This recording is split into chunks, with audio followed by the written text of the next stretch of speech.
जय श्री कृष्णा। आप सभी का आपके अपने YouTube चैनल बहुत बहुत स्वागत है। इससे पहले की कथा सुनकर कमेंट करने के लिए आप सभी का हार्दिक आभार। रसपान कीजिए आज की कथा का। इससे पहले के अध्याय में आपने रसपान किया था श्री राम तीर्थ और पुत्र तीर्थ की महिमा का। अगर आपने इससे पहले के अध्याय नहीं सुने हैं तो जरूर सुनिएगा। आज की वीडियो में आप रसपान कीजिए शुक्ल तीर्थ, श्री विष्णु तीर्थ, लक्ष्मी तीर्थ और भानु तीर्थ की महात्म्य का। इन अध्यायों को सुनते समय आपने एक शब्द सुना होगा, पुरोडाश। पुरोडाश का अर्थ होता है खीर, जो देवताओं के लिए बनाई जाती है। शुक्ल तीर्थ मनुष्य को सभी प्रकार की सिद्धि प्रदान करने वाला है। उसके स्मरण मात्र से संपूर्ण अभीष्ट वस्तुओं की प्राप्ति होती है। भरद्वाज नाम से विख्यात एक बड़े धर्मात्मा मुनि थे। उनकी पत्नी का नाम पैठीनसी था। वह पतिव्रत धर्म का पालन करती हुई अपने पति के साथ गौतमी के तट पर निवास करती थी। एक बार मुनि ने अग्नि और सोम देवताओं के लिए तथा इंद्र और अग्नि देवताओं के लिए पुरोडाश अर्थात खीर बनाया। पुरोडाश जब पक रहा था तब उसके धुएं से एक पुरुष प्रकट हुआ, जो तीनों लोगों को भयभीत करने वाला था। उसने पुरोडाश खा लिया, जिसे देखकर मुनि ने बड़ा क्रोध करते हुए कहा कि रे, तू कौन है जो मेरा यज्ञ नष्ट कर रहा है? ऋषि की बात सुनकर राक्षस ने उत्तर दिया, मेरा नाम हव्यग्न है और मैं संध्या का पुत्र हूँ। प्राचीन महर्षि का ज्येष्ठ पुत्र मैं ही हूँ। ब्रह्मा जी ने मुझे वरदान दिया है कि तुम सुख पूर्वक यज्ञों का भक्षण करो। मेरा छोटा भाई कली भी बलवान और अत्यंत भीषण है। मैं काला, मेरे पिता काले, मेरी माँ काली और मेरा छोटा भाई भी काला ही है। मैं कृतांत बनकर यज्ञ का नाश और युग का छेदन करूंगा। जिसे सुनकर भरद्वाज मुनि कहने लगे, तुम मेरे यज्ञ की रक्षा करो, क्योंकि ये प्रिय और सनातन धर्म है। मैं जानता हूँ तुम यज्ञ का नाश करने वाले हो, तो भी मेरा अनुरोध है कि तुम ब्राह्मणों सहित मेरे यज्ञ की रक्षा करो।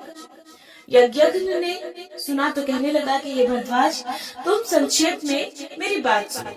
पूर्व काल में देवताओं और दानवों के समीप श्री ब्रह्मा जी ने मुझे श्राप दिया। उस समय मैंने लोक पितामह ब्रह्मा जी को प्रार्थना करके प्रसन्न कर लिया।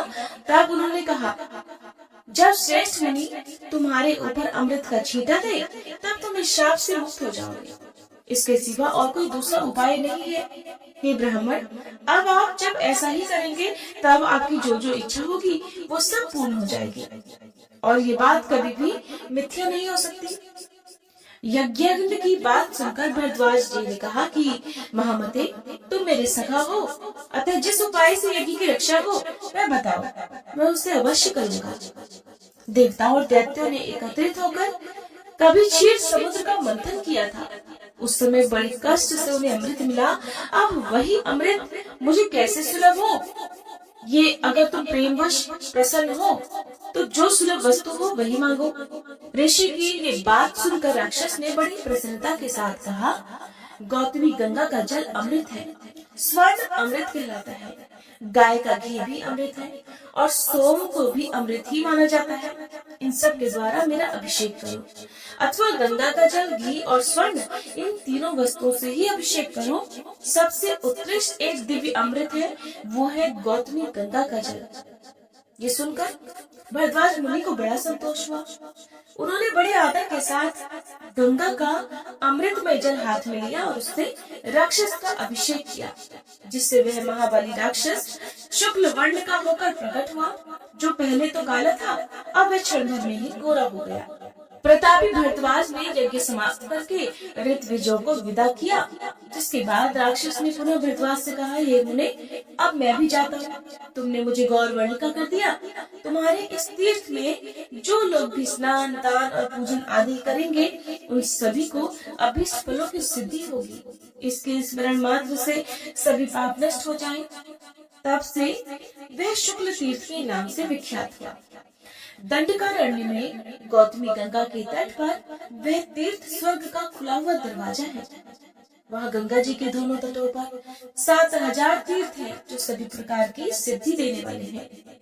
श्री विष्णु तीर्थ के नाम से जो विख्यात तीर्थ है, उसका वृतांत भी सुनो। मुद्गल के पुत्र मौद्गल्य एक प्रसिद्ध महर्षि थे, जिनकी पत्नी का नाम जाबाला था। वह उत्तम पुत्रों की जननी थी। मौद्गल्य के पिता मुद्गल ऋषि भी संपूर्ण विश्व में विख्यात थे। उनकी पत्नी भागीरथी के नाम से प्रसिद्ध थी।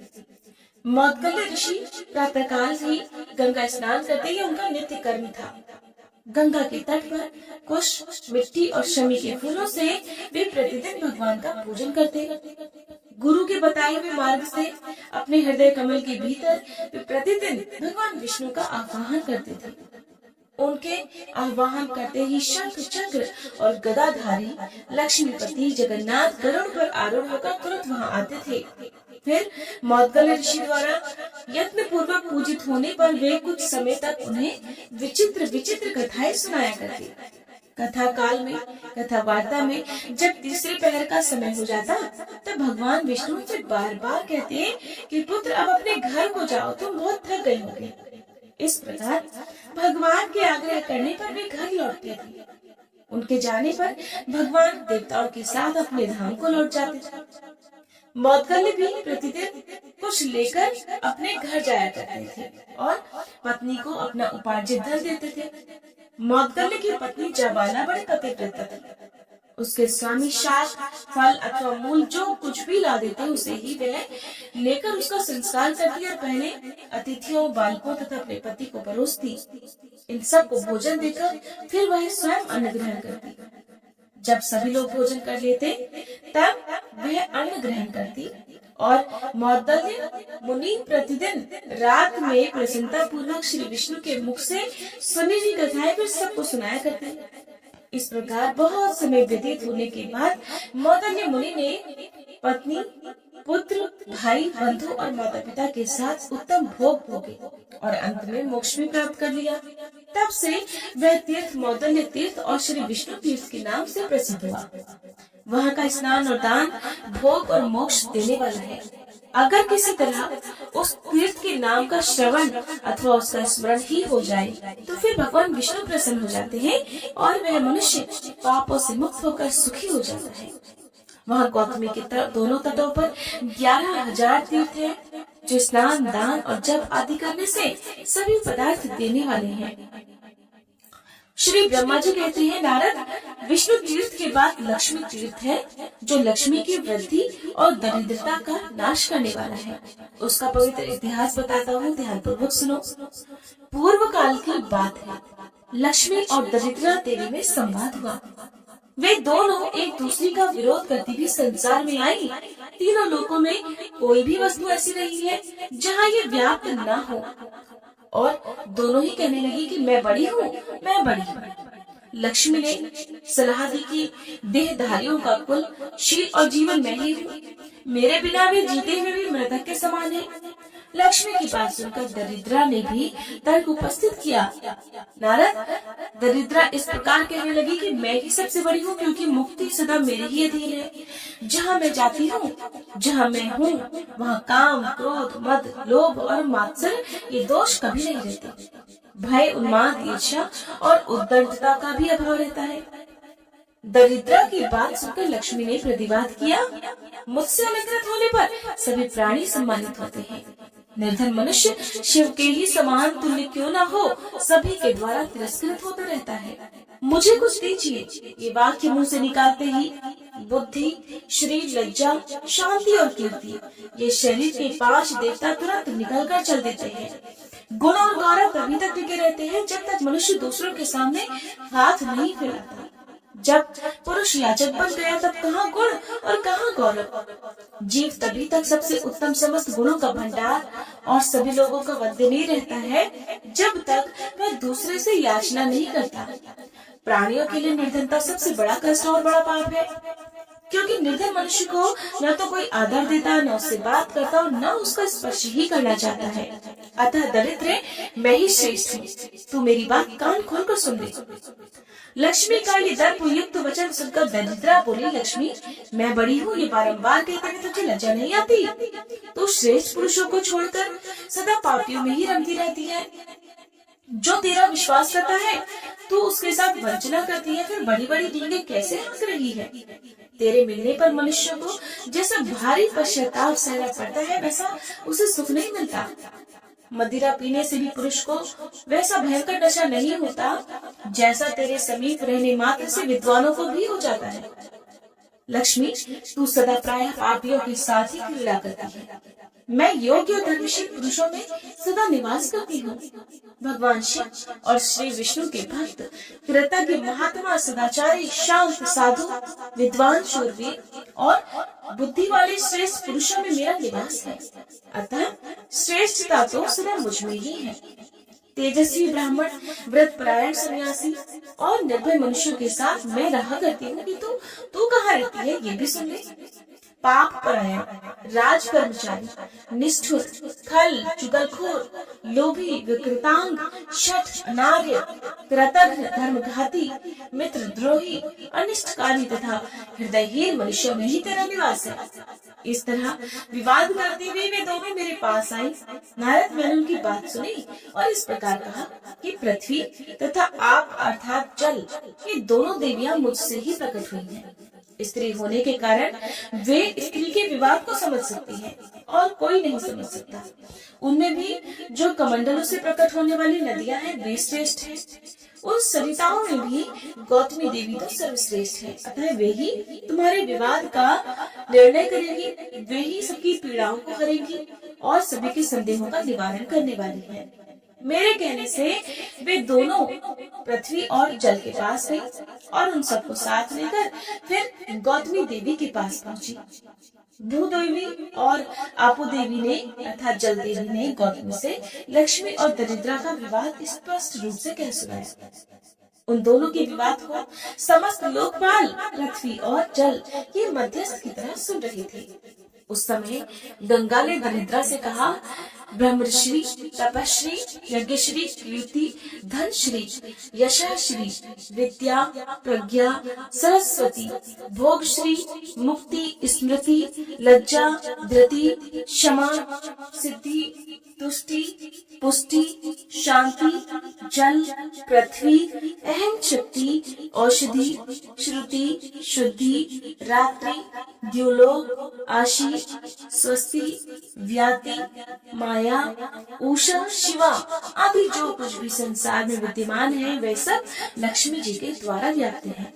ब्राह्मण, धीर, क्षमावान, साधु, विद्वान, भोग परायण तथा मोक्ष परायण पुरुषों में जो जो रमणीय अथवा सुंदर है, वे सब लक्ष्मी का ही विस्तार है। अधिक सुनने से क्या लाभ, समस्त जगत लक्ष्मीमय ही है। जिस किसी व्यक्ति में जो कुछ भी उत्कृष्ट वस्तु दिखाई देती है, वह सब लक्ष्मीमय है। लक्ष्मी से शून्य कोई वस्तु नहीं। दरिद्रे, क्या तू इन सुंदरी लक्ष्मी देवी के साथ स्पर्धा करते हुए लज्जित नहीं होती? जा, चली जाए यहाँ से। तब से गंगा का जल दरिद्रा का शत्रु हो गया।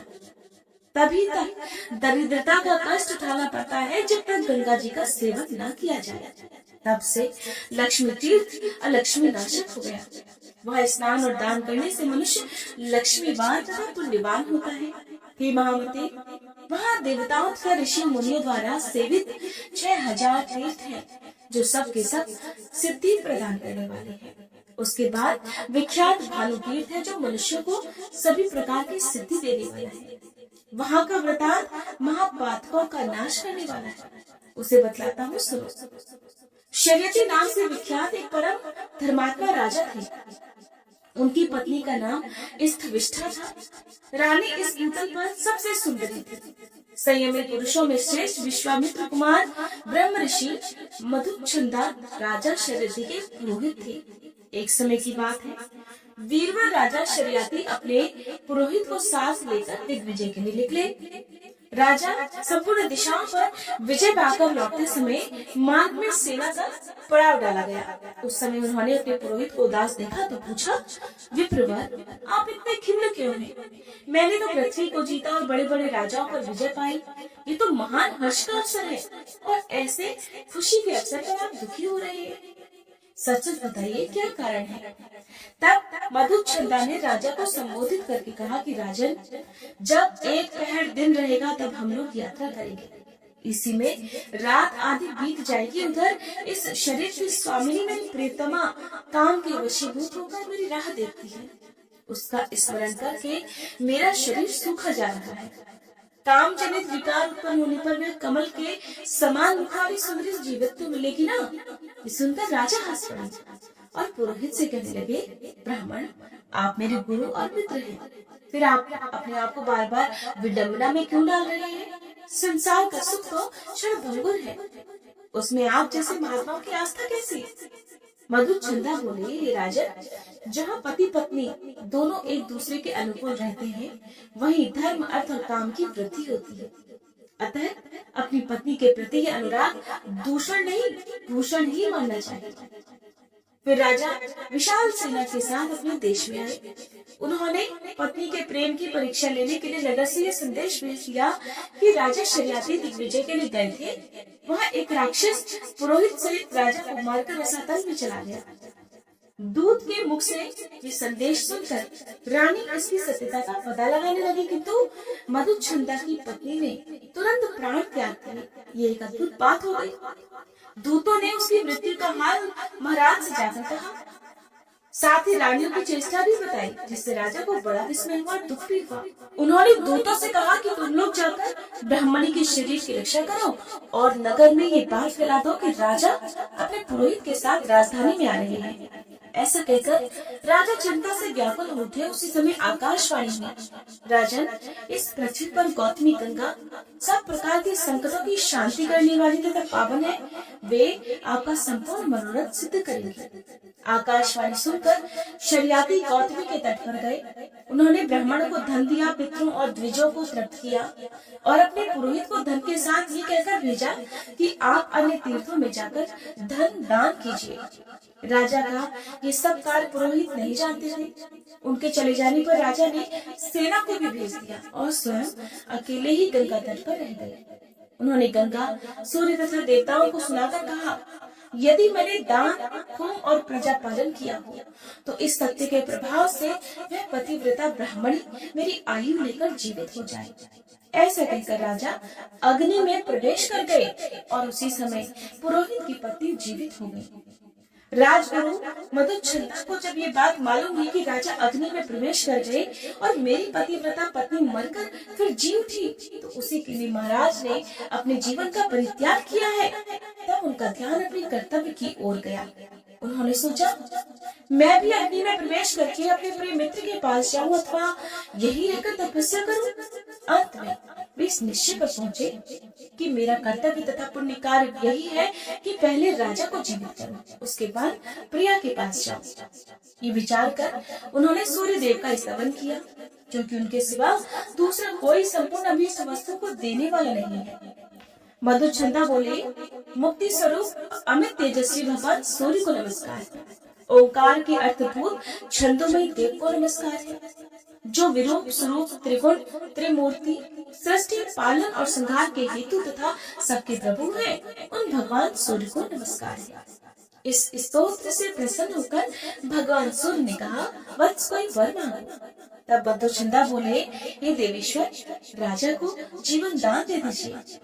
प्रिय वचन बोलने वाली मेरी पत्नी को भी जीवित रखिए और मुझे तथा राजा के लिए भी उत्तम पुत्र प्रदान कीजिए। जगदीश्वर भगवान सूर्य ने रत्नमय आभूषणों से विभूषित राजा शर्याती को जीवित करके दे दिया। ब्राह्मण की पत्नी को भी जिलाया और श्रेष्ठ तथा कल्याणमय वर भी प्रदान कर दिए। फिर राजा प्रसन्न होकर पुरोहित के साथ प्रियजनों से घिरे हुए सुखपूर्वक अपने देश को गए। उस स्थान पर 3000 गुणवान तीर्थों का निवास है। हे मुने, उसी समय से उस स्थान का नाम भानु तीर्थ, मृत संजीवनी तीर्थ, शर्याती तीर्थ और माधुच्छद तीर्थ हो गया। वह स्मरण मात्र से सभी पापों को दूर भगाता है। उन तीर्थों में किया हुआ स्नान और दान संपूर्ण यज्ञों का फल देने वाला है। देवर्षि नारद को ये महात्म्य सुनाकर श्री ब्रह्मा जी कुछ क्षणों के लिए मौन हो गए। हरे कृष्णा। इसके आगे के अन्य तीर्थों का वृतांत आप सभी अगले अध्याय में जरूर सुनिएगा। उम्मीद है ये वीडियो भी आपको अच्छी लगी होगी।